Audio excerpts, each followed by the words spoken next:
हम मीनू झा गोर लगै छी समस्त मिथिलावासी के एकटा बजरंगबली के गीत लऽ कऽ उपस्थित छी। नीक लागत तऽ लाइक शेयर जरूर करब। धन्यवाद। जय मिथिला, जय मैथिली। अंजनी के पुत्र तोहे बाके हो ललन माँ, अंजनी के पुत्र तोहे बाके हो ललन माँ, बाके हो ललन माँ, तू बाके हो ललन माँ। अंजनी के पुत्र हनुमान हो ललन माँ, से अंजनी के पुत्र तोहे बाके हो ललन माँ।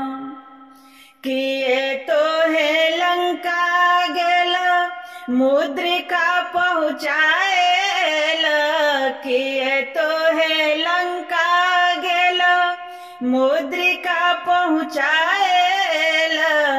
सिया सुधी खबर जनेला हो ललन माँ, से सिया सुधी खबर जनेला हो ललन माँ, से अंजनी के पुत्र हनुमान हो ललन माँ।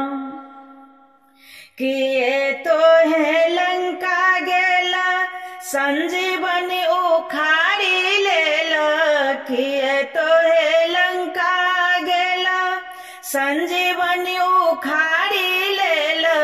लक्ष्मण बूटी कैले प्रचार हो ललन माँ, से लक्ष्मण बूटी कैले प्रचार हो ललन माँ। तू अंजनी के पुत्र हनुमान हो ललन माँ।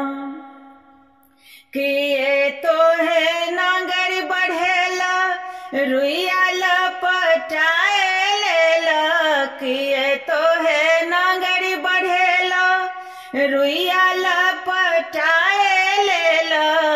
लंका के केल सुडाह हो ललन माँ, से लंका के कैल सुडाह हो ललन माँ, से अंजनी के पुत्र तोहे बाके हो ललन माँ, बाके हो ललन माँ, तू बाके हो ललन माँ। से अंजनी के पुत्र हनुमान हो ललन माँ, से अंजनी के पुत्र तोहे बाके हो ललन माँ।